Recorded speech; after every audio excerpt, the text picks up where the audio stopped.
right, I think we're going to go move ahead and start the webinar. So thank you for those that joined us nice and early, and for those that are joining us right afterwards, so you'll be able to see the recording as Dyson mentioned. So I'll hand it off to you, Dyson. All right. Hi, everyone. Many of you know me as one of the admins in the Food and Wine Career Navigator. Just to jump in, a few years ago, I managed to get swept up in a tip distribution saga. It happened when I called out a company that had been posting in the Facebook group for sort of exploitive practices and coming up with a system that, while sounding great, was sort of problematic. Now, in the last few years, many people have been moving their tipping to credit cards, and the use of cash tips has really taken a dive. And so systems like the system that had been presented to us made a lot of sense. However, as the system was presented to us, there were many issues. While this was happening at the same time, the CRA started to go after many different hospitality companies, starting in the East Coast, who had been improperly dealing with the tips that they had been receiving for a number of years. And it became clear that there is a lot of misunderstanding or lack of clarity around how restaurants should be dealing with tips, where the rights and liabilities lie, and what employees are entitled to, and what different tipping models and systems are fair.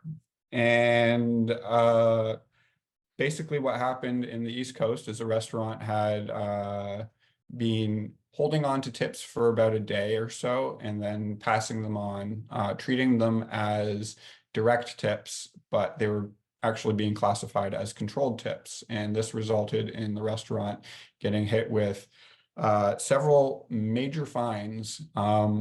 And this is not a unique problem to this one restaurant out in the East Coast. This is something that happens with many places. And these kind of fines are the type of thing that can sort of end a relationship, or end a restaurant, sorry, I should say. And so in the last few years, there have been many changes regarding how tip distribution is going to be working in the future and what options restaurants have. Now, quite recently, the Ontario government has stipulated that they're adjusting, or they've created legislation to cover some of the issues that have been happening with tip distribution, as well as just general employment, things such as not being able to ask for in-Canada experience, and there has to be clarity about how tip pools happen, what tipping models are happening in the interviewing stage of a company. It's not something that can just be sprung on people once they've been hired anymore.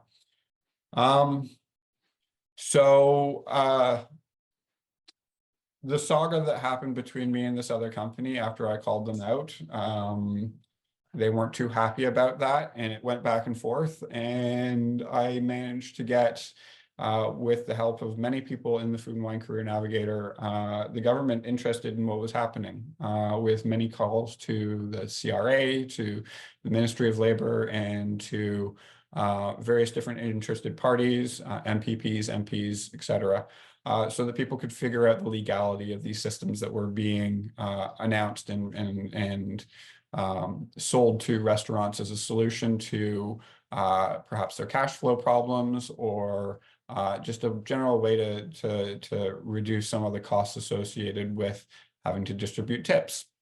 You know, sending somebody to the bank to make sure you have enough cash on hand, stuff like that. Many people sort of agreed with me that the use of prepaid credit cards was not cool. It was exploitive, and there was just something shady about about the whole system. And then about 9 months ago, I think it was, Turi, who is a longtime member of the Food and Wine Crew Navigator and a seasoned member of the industry who's worked in and out of Toronto restaurants, bars for as long as I can remember. He's been part of the community.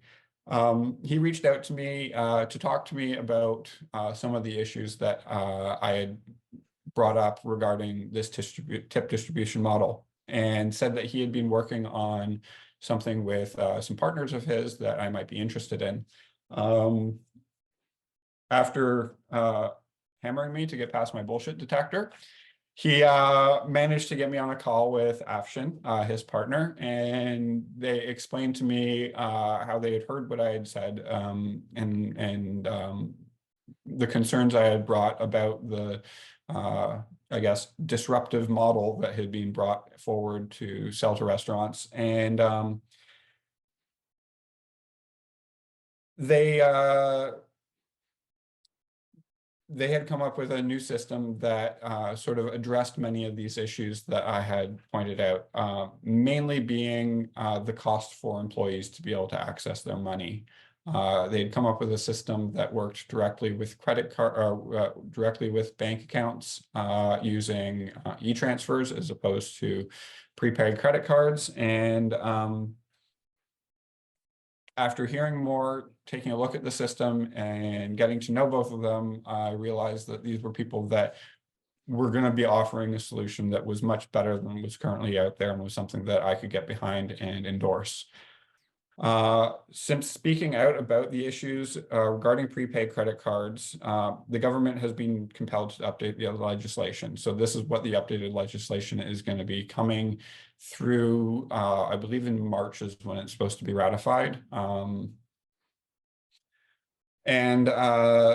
Basically it makes things more employee focused, more transparent, and it puts a little bit more control in employees' hands in that they can determine, or they get to decide which accounts they would like to have their tips and their earnings put into. So as it was before, they were sort of stuck either getting an envelope at the end of a shift or at the end of the week, or working with this other tips company that was using prepaid credit cards that came with a fee to access your money.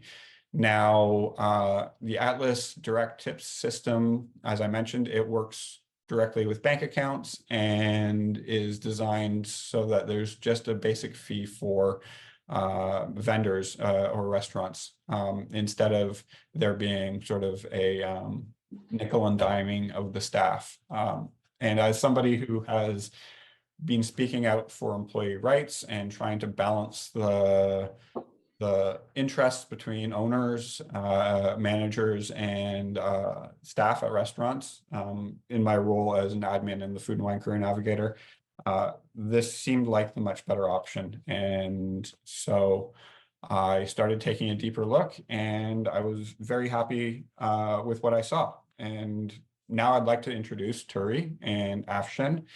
From day one, they were dedicated to addressing the issues that I pointed out. And while working with many of the members of the industry, other people who are part of the group and who are outside of the group, they were able to craft this system that I think that they should be able to tell you a little bit more about than I can. So I'd like to hand it off to Afshin. Excellent. Thanks for that, Dyson, and really appreciate the time putting it together. As we mentioned, the goal of this conversation is to share all the insights from the industry, and also be able to tell you guys how we've been able to provide a solution for many of the operators across Canada. And during this time, we'll be going over first the context behind some of these rules, as well as a demo. And with that, Turi, please take it away. Absolutely. I just wanted to say we're really excited here at Atlas to be working together with Dyson and the people at Food and Wine Industry Navigator. You know, our kind of tagline here at Atlas is reimagining hospitality together, and we really mean that. And working with Dyson and understanding the problem with his incredible insights from all of the conversations that he's had on Food and Wine Industry Navigator has been really really critical for us in terms of understanding the problem on a deeper level. So yeah, we couldn't be more pleased to be working with something, especially at the relationships that both Afshin, the restaurant owner, myself as a 30-year plus veteran here in the industry, it's been such a great resource. So thank you, Dyson, for that. Yeah, and as he mentioned, myself have been in the industry for about 30 years, and Afshin's owned restaurants and been in this role for quite some time as well.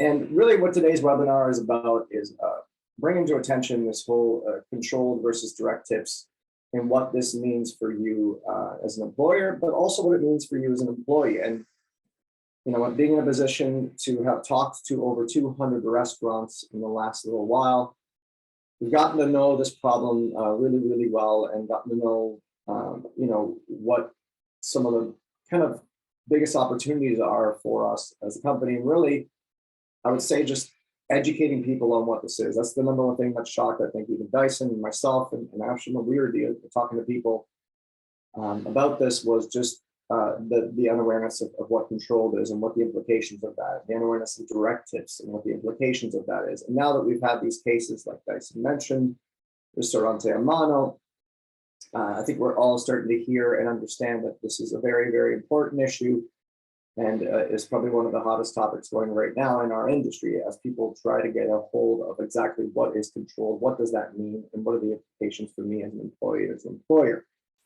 Now, before I dive into detail on exactly what controlled and direct tips are, I do want to show you what the implication for that is from an employee standpoint of view, as well as a restaurant. And I'll tell you a little story about a restaurant that got audited not too long ago. So with a control tip model, you are liable for CPP and EI. And what we're seeing, talking to these 200 plus restaurants, is really that most of them, if not all of them, are in a control tip model, and unknowingly so. So this really opens you up to this vulnerability, which again, I'll tell you about with the story. So what does it mean if you don't know you're in a control tip system? Or what does it mean, what are you paying as an employee if you are in a control tip system and you're aware of it? Well, controlled tip system means you have to pay CPP, Canadian Pension Plan, and EI, employment insurance, on your tips. So let's say you're making $800 in tips a week. That's $34.40 a month. Now you would be paying CPP and EI as an employee of $262 per month, adding up to about $3,200 roughly for the year, meaning you're basically working 4 weeks of tips for free if you're paying the CPP and EI savings on your tips.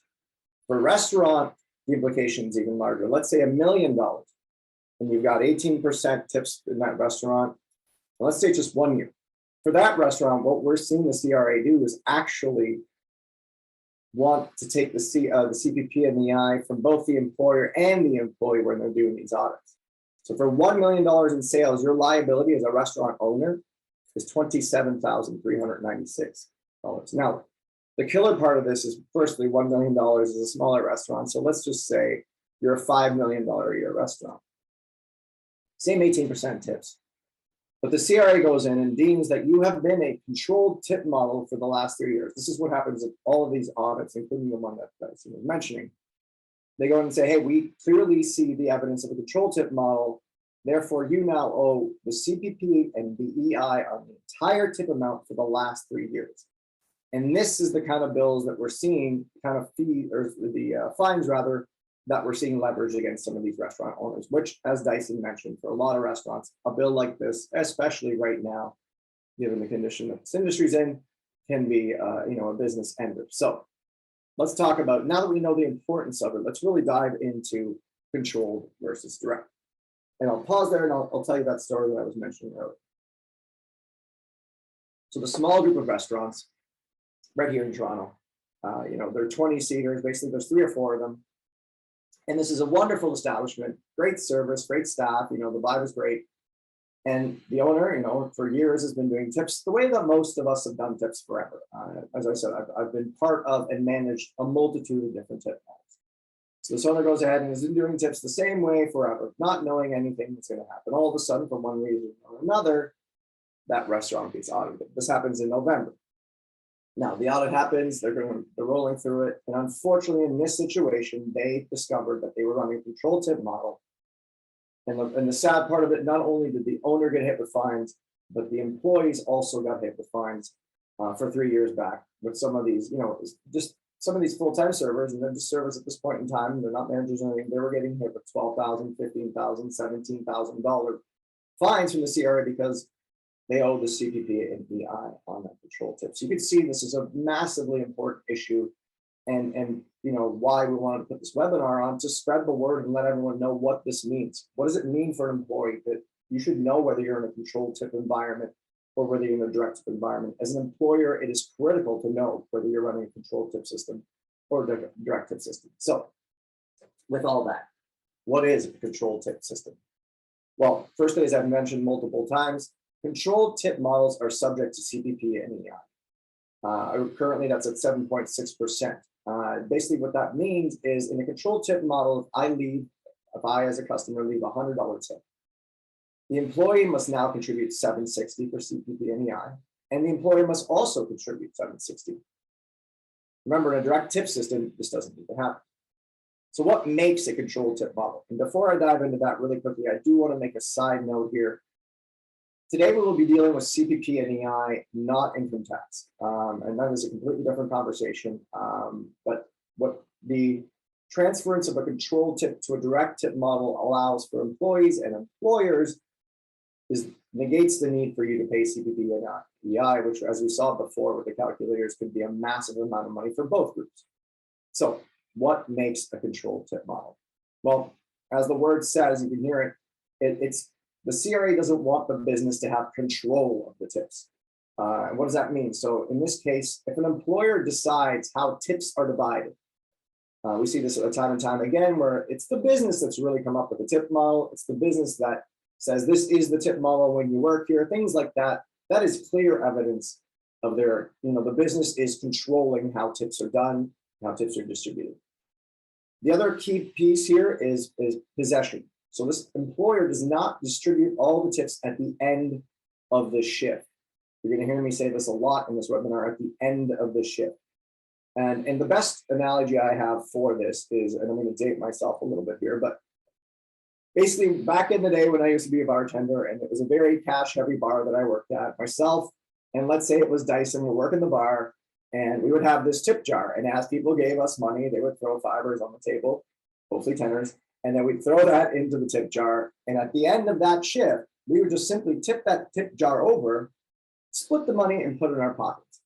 Now, the ownership of that bar, they never went near that tip jar. They never had any reason to go put their hands in the tip jar. It was our money. And at the end of the shift, we went home with it. That's exactly what the CRA wants now. So at the end of the shift, the money has to be in the possession of the tip committee. Other things that show that the business has control over tips are things like auto grab. So auto gratuity is a policy put in place by the business, which forces the guest to leave gratuity. So in that case, that amount of money is the control tip money. So now that we know, the biggest 2 points about being a control tip model are possession. So how long does the business hold on to the money for? It has to be gone by the end of the shift in order to be direct. And control. If I'm a CRA auditor and I walk into your business, can I clearly see that the control is in the place of the employees, not the business? It's not the business making decisions about this. That's really, really important. And you know what? Let's dive into something right now, which is, before I get into direct tips and what that means. So what are decisions that businesses can make? Well, as a business, you have 3 main decisions you can make when it comes to tips. Number 1, you can choose to have tips or not have tips. Let's say you've chosen to have tips. You can now choose whether you want to run a control tip model or a direct tip model. We see some places, for example, that do run a control tip model and they pay their tips through their payroll and they're paying CPP and EI on it, and that's totally fine. You could also decide who is in the tip pool. You can't decide how much they get. You can say these are the people that need to be in this tip pool. Lastly, you can also decide who some of the tip committee members are. What we often see as we're moving people from controlled to direct is they're saying, hey, hold on a second, my GM who I've known for 10 years and my chef who's been here for 8 years, we'd really like to have them part of the committee. Yes, that's absolutely fine. Now, I'll pause there and then I will go right into what direct tips is. So direct tips just mean that the CRA sees this as a tip going directly from the guest to the employee. With control tips, because the tips are going into the possession of the business and being held past the end of the shift, the CRA sees that as the business paying tips to the employees, and that's where the CPP and the EI has to come in. So in order to be a direct tip system, you have to show that the employees, they have the control. So here you'll see a group of employees that we call a tip committee needs to be formed, and they decide on the tip division model. The employer needs to be able to transfer the cash and the electronic tips to the tip committee at the end of each shift. That means if you have brunch, if you have breakfast, lunch, and dinner, at the end of each one of those shifts, you have to be able to prove that the money has moved from your possession into the possession of the tip committee. You also have to be able to prove as an employer, you're not involved in the tip distribution. You're not involved in anything to do with the tip decision making. Because again, going back to our tip jar, that is the employee's money, and the owner shouldn't be having anything to do with that. And lastly, as Dyson mentioned, the Ministry of Labor compliance element, which states that tips cannot go on a credit card or charge card. Now, I will also mention specifically some of the updates that Dyson mentioned. I will actually just read them aloud. As he mentioned, these are proposed from the Ministry of Labor. These are updates to the Employment Standards Act. And what those updates, especially the ones that affect tips, there's a lot of them actually, and as Dyson pointed out, we're happy to hear they are very pro-employee, but the two big ones that affect tips are the following. One has to do with transparency. So going back to our tip jar, if I'm going to give out some of that tip jar money as a tip out to somebody else, well, I should know where that's going. So number one is about transparency. And this is how the updated law will read once it's ratified, potentially in March. Employers will be required to post in the workplace if they have a policy of sharing in-pool tips, something that is only allowed if they perform the same work as their staff. The second one has to do with the direct deposits into accounts. So the second one is really to say that the employee should be able to choose if you're going to pay them electronically, where that money ends up. It reads like this. Employers who pay tips using direct deposit will be required to allow their employees to select the accounts tips are to be deposited into. This would help workers avoid fees they didn't agree to, so they may access their tips in full when needed. So another thing I want to touch on is this idea of tips in full. And, operators out there, you're going to know exactly what I'm talking about when I bring this up. With cash, for example, when we used to do cash tips to people, unfortunately, it was virtually impossible to actually get the correct full amount of tips into that individual's hands. Why, you ask? Well, I would go to the bank, for example, I would take out $20,000 in cash, walking around with $20,000 in cash, and then I would have to distribute that cash based on the weekly totals of those, employees. Well, there's no way I went to the bank and got nickels and dimes and pennies and, loonies and toonies and all that. So what would often happen at the time, and this has happened across the industry because of the logistics behind it, is, if Cindy had a tips of 242.36, well, Cindy got 240. If Jimmy had tips of 246.73, well, he got 250. So because of this rounding up and down to do with cash, it became very, very much a stress point of ours to make sure that we were able to deposit the full amount. No fees needed to move money into your account or anything like that. The full amount of the tips that you've earned exactly directly into your bank account. So knowing all this, the question that we got a lot from business owners is, great, I understand what control tips is. I understand what direct tips is. I know I have to have the money in by the end of the shift. How is that possible in a world of electronic tips that often don't arrive until a few days later? And the other thing that we get mentioned a lot, or that gets asked a lot, is just really, how can you streamline this? Because for those operators that have managed tips for a larger establishment itself, those that receive it, I don't think realize sometimes the amount of work that has to go into manually managing and distributing that level of tips. It can be up to 2, 3, 4 hours a week at least. And it's painstaking work that you obviously want to pay deep attention to because you're dealing with people's money. And so the streamlining and the automating of that element of it was a real priority for us. But again, so the answer to how in a world of electronic tips that often don't arrive until a few days later is possible is really what Atlas Direct Tips is all about. We wanted to create a system that automated most of the work and also made it really easy for the employees who had to enter the stuff at the end of the shift to take care of that, made it really easy on the distribution side, but also fundamentally took care of the problem of moving the money into the possession of the tip committee by the end of the shift. So what does that look like? So I'm going to give you an example here. This is Atlas Direct Tips. This is the real product here. And what I'm going to do here is walk you through what it looks like at the end of the shift when you're going to tell Atlas Direct Tips that it needs to move money away from the business into the possession of the employee. So it's the end of, let's say, in this case, it's the end of a very short mid shift here or a lunch shift from 11 to 2. I'm the manager on duty right now. I'm going to go in and click begin. And here you have our kind of shift totals entry. Now note, Atlas Direct Tips is available both in an integrated and a non-integrated model, depending on the software that you're currently using. In this demonstration, I'm going to use a manual version. However, should you have an integration with the POS, what's really great and saves even more time is we would actually pull these totals directly from the POS. Pause there as well and let you know, just to reiterate, I do see some questions popping up in the Q&A, so don't forget, if you have a question, please leave it in the Q&A. We're going to address all those questions at the very end. So here we are at the end of the shift, and we are going to enter in what we're going to pull from the REIT. So the important thing to remember is we want to move the money away from the business into possession of the employee. So we need to know what the total tips were for that shift. So this lunch shift here, we're going to pull the REIT for that lunch shift from 11 till 2. We realize we've collected $500. The cash sales were $300. That's a really profitable little cash section. And then for the sake of simplicity, I'm just going to enter the same thing here all throughout.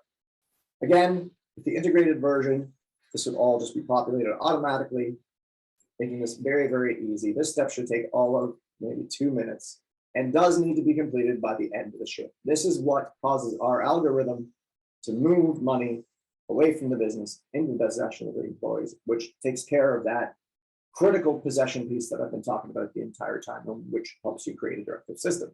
Once you've done this, you've gone ahead and basically copy the REIT into here.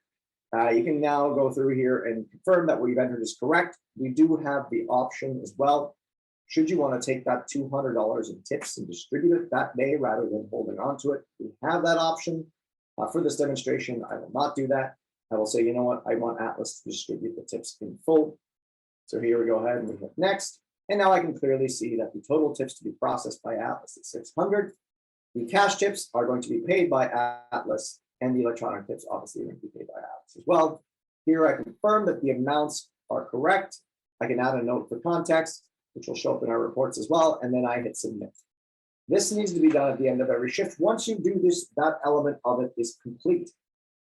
Now, the distribution of the tips as to who gets how much can be done at a later time, but for the purpose of this demo, we'll pretend that you're going to do this at the end of the shift, which is also an option.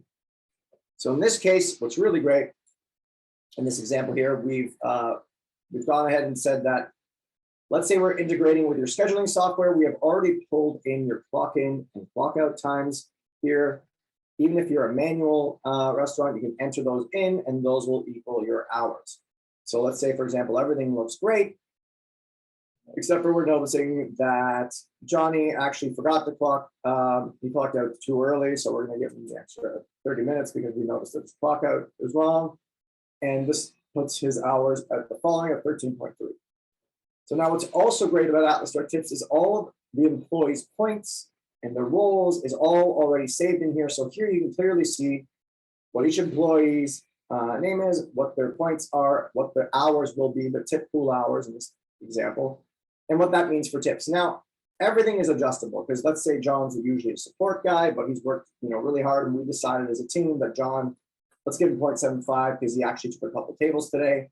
So we can make that adjustment. And you know, one of the things that's really great about Atlas Direct Tips, and one of the questions we get a lot is, can I adjust things?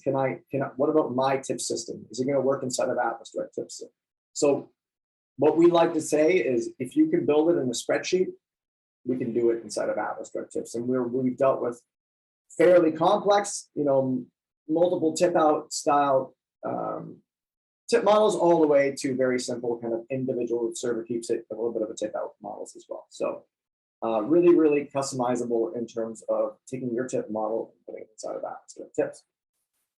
Once that's done, we can clearly see here that all of these tips are going to get paid in ETF and exactly what the amounts are. We can hit continue. And again, we're just confirming one more time that what the total amounts of tips are to be processed by Atlas at the end of the shift. Once we've submitted the payouts, what's really cool and what's really integral is to have reporting of all of this, right? So here, for example, you can view the report and you can see that we processed these tips for the shift here, the total tips that were processed for the entire shift, what the payment styles were. And then we can also see the tip division report. Having these records is really important for a multitude of reasons. One of the biggest ones is actually, should you get audited, that having this evidence is really, really critical to being able to prove that you're a direct tip system.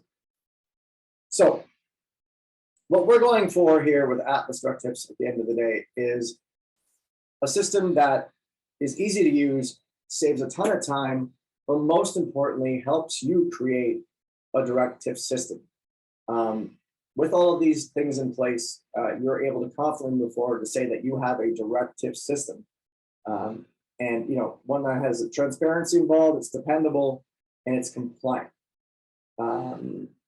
Yeah, I think that's pretty much it. I think what we'll do now is we can move on to the Q&A.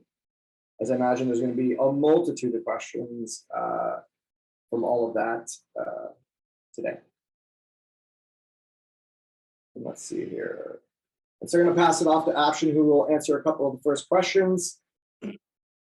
Yeah, I was just starting to get there. And folks, if you have additional questions, please submit them in the Q&A and we can cover it off now. We can also send resources after this. So I'll start off maybe with the first one that I'd already answered. How do I set up a tip committee? Do you guys help with that? Yeah, the short answer is yes. We have a setup fee that it's a one-time setup fee that covers this for you. We worked with you to set that up, identify those employees, and go on. And just to clarify, once this is set up, of course, someone has to start this. So ownership is usually involved. But then if there is turnover or that individual leaves, then likely they just select someone with similar criteria. So as an example, if you have a team of back of house, front of house, and let's say, support, you want to have one person from back of house, one person from front of house, and one person from support, so that each department is well represented. Yeah. Turi, maybe I'll just spell out the questions as well and we could type it out afterwards. So how often do staff want to completely change the tip model? So yeah, I mean, great question. And I'll just piggyback on what Afshin was talking about with the tip committee, the formation of the tip committee, and just, extrapolate a little bit. It's really important that you have equal representation, as Afshin mentioned. And so, what often happens is that example I was saying earlier, where we've taken, a control tip and we're turning it into a direct tip model, and they assign, let's say, the GM, the chef, and the AGM to be part of that tip committee. So as part of the setup for Atlas, one of the things we do is advise you on kind of these elements to ensure that you have a direct tip system. So at that point in time, let's say the front of house all of a sudden decides that there should be 7 servers, and that should be the tip committee. Obviously, this is not going to fare very well for the back of house, as the decisions that are made by the tip committee are voted by majority. So what you really want to have in this case, this example, let's say you're a larger establishment, is you have the GM, you have the AGM, you have the chef. The chef now pulls in a sous chef. Then they pull in a couple of line cooks. Let's say we got a bartender, we got a server, maybe we got a dishwasher, and then we get somebody from the support staff. This gives you a really nice equal amount of people from each department. So when they're having that discussion about taking the tip model that's currently there and making any adjustments to it, that there's equal representation from each department. Because the goal of the tip committee really is to do the fairest thing for everyone involved. And what I will say is, out of the, again, the hundreds of restaurants that we've talked to, most of the time, the changes that they're making are minimal. The simple theory being that if they were really unhappy with the way that tips are being done in that restaurant, they probably wouldn't continue to work there. So what we're seeing actually is, small adjustments that often have been talked about, by the ownership group as well, just to make things a little bit more fair, let's say, for the support staff or for the chefs. Yep, perfect. Next one, can you explain the benefit to employees again? And you know what, maybe Turi, if you wanted to share your screen again and show the calculator for employees, that would be good as well. Absolutely here.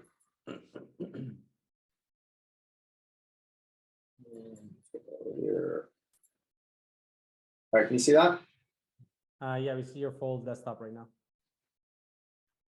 Okay, hold on.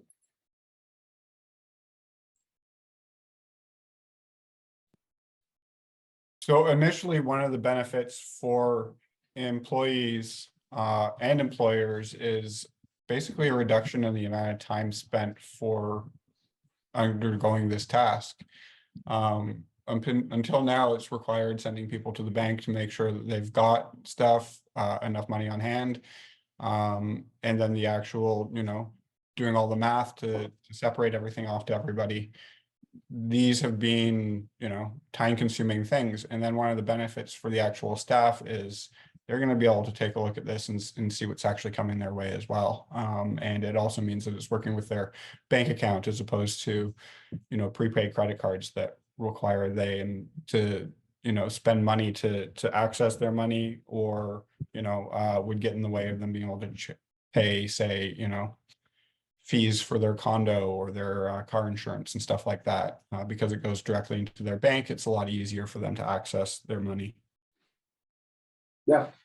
And I'll add to that again with just the reiteration of the earlier, which is, if you're currently, ask yourself what kind of model you think you're in right now at the place of employment that you're in. If you're currently in a control tip model, there is a risk of, should you get audited, as I mentioned in that unfortunate story earlier, that audit can come to you as well. And at the end of the day, some places, as I mentioned, also run control tip models.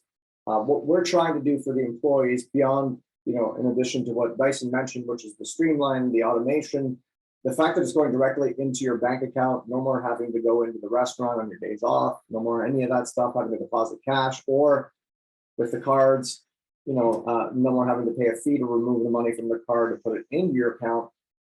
It's really about the savings that you're going to get from not having to pay CPP and EI, and just knowing that you're not liable for this should this happen, because that's what we're seeing. That's the really unfortunate and heart-wrenching thing we're seeing constantly, is that people are unaware they're working in a controlled tip environment, and then when they get audited, they can't believe, like that story I was telling you, that they have to pay this $12,000, $17,000 when they weren't aware. And that's really the purpose of the webinar, and one of the things that Alice can help employees with. To answer another question, Dyson, for transparency, are you benefiting financially from promoting Atlas as an alternative to the other system or companies? I will. One of the things that they had mentioned to me when they wanted to work with me is a basically a referral system. So when people are signing up for this, there's going to be a number of different companies that they can say referred them. There's Omafra, I believe. They're working towards other partnerships with things like Restaurants Canada. I'm not 100% sure on that. Yes, I would receive some financial compensation or some referral fees for signups. I haven't seen anything yet, but the company has just launched, and personally on my behalf, good portion of the money that I'll be getting from this, I am going to be putting into further development of the Food and Wine Career Navigator website, so that we can update it and get some more resources out there for people. I believe actually this was mentioned originally in the original post as well when we announced our partnership, so we'll link to that as well. Possibly. Do you want me to end here? I can answer that top one if you want to ask. Sure, yeah, please go ahead. Can you match? The question is, can you match any tip division system? We have a pool and servers keep the rest. Pool is divided by hours and points. The answer is absolutely. Any tip division system that's inside of a spreadsheet, we can replicate. And I don't know of any other way of formulating tip systems other than spreadsheets. So yeah, that's actually a very popular one. Pool system. Servers keep the rest, pool divided, usually to the back of house support staff. Yeah, 100% we can do that. Great. Can owners make recommendations for tip models? So it's an excellent question. And basically what happens is, as I mentioned, when we get, we're working with a client and they're like, here's my model. Like I said before, I would say 99% of the people we've talked to, it's controlled. There's a few people out there who are doing some of the elements of direct, but still elements of controlled. And I do want to, make this point. Even if 9 out of the 10 things that you do are, direct, if that last one is controlled, it undoes all of it. So our lawyer advisor, James Rhodes, often likes to call it the Jenga. And it's a great analogy because if one of those pieces, simply one of those pieces is controlled, then the whole thing falls apart. A great example of this is we had a client who was pretty much all the way there, but still was doing auto gratuity. So the auto gratuity policy that was put in place by the business, that was being combined with the money for the directive system. And as soon as you combine one control dollar into any amount of directive system dollars, the whole thing turns into controlled. How much does a subscription to apps cost? So currently our costs are this. They are $99 and $4.50 per employee. That's per month. And of course, FWIN members get a discount that's offered to them at 15%, which is part of the whole partnerships, which is the benefit to the community. Excellent. And we move the money in directly into the employee. Sorry, the question is, how do you move the money? Wire, e-transfer. We move the money directly into the employees' accounts through EFTs or wire transfers. Right. 2 more quick questions. How do you send reports? Sorry, do you want to take that? No, yeah, reports are basically sent out via email. We are going to move on to text message as well as application notifications once we release it on the App Store. But for now, it is sent via email, and every single report gets an email that breaks down all the details for it.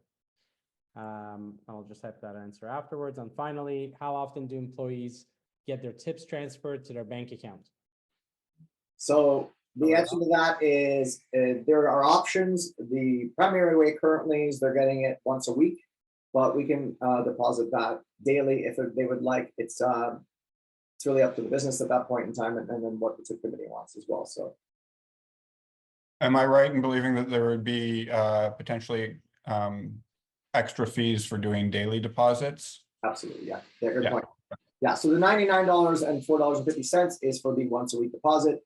We have multiple clients that are looking at, wanting to deposit more often than that, and we are able to do so. But yeah, there are fees incurred with that, so the fees for that will go up. And the other thing with that $99 and the $4.50 per employee is that covers all of your fees. That is the all-in-one pricing. So there's no fees outside of that for banking. Great. Great. Actually, one more.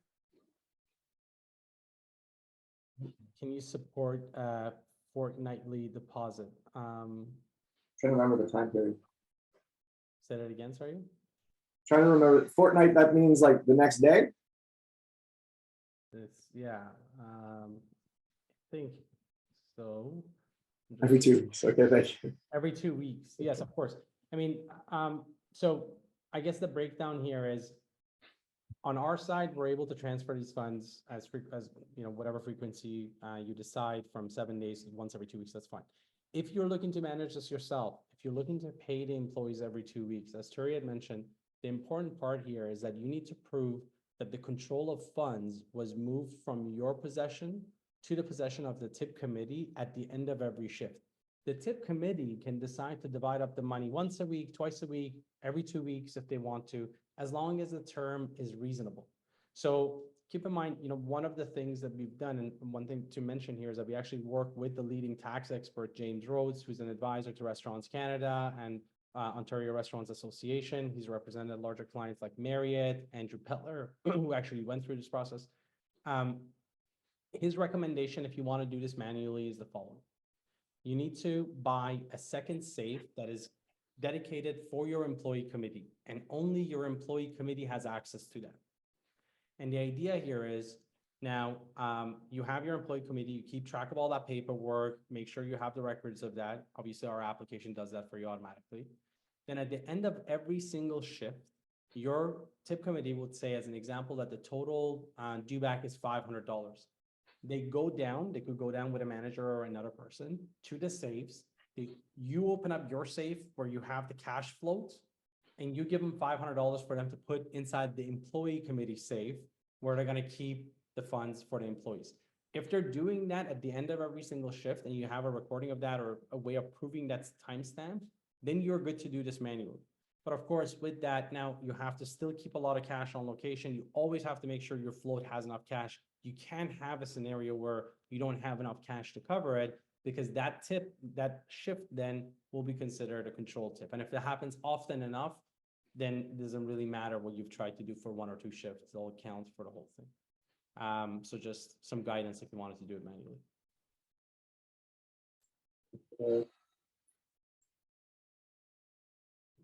Those are answered.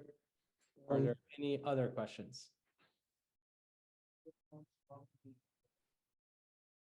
You can type them in, that would be great. Just give a couple more minutes in case someone has an additional question.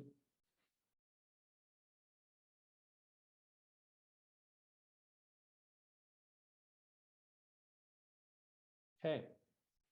Since I don't see anyone typing, I'd say that probably that answers all the questions. Thank you all for joining us on this session. We're glad that we got a chance to cover this information. And this is first of many educational webinars that we plan to do with Food and Wine Industry Navigator and Dyson and team. And it's our commitment to collaborating with the industry to build the future of it together.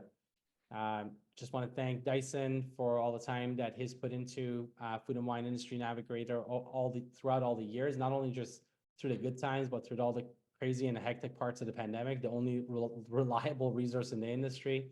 As an owner, I dealt with a lot of that personally. And Turi, again, thanks for following up, everyone, following up with all the questions and the details. Absolutely. Thank you. Excellent. Well, thank you. All right. Take care, everyone. Bye, everyone.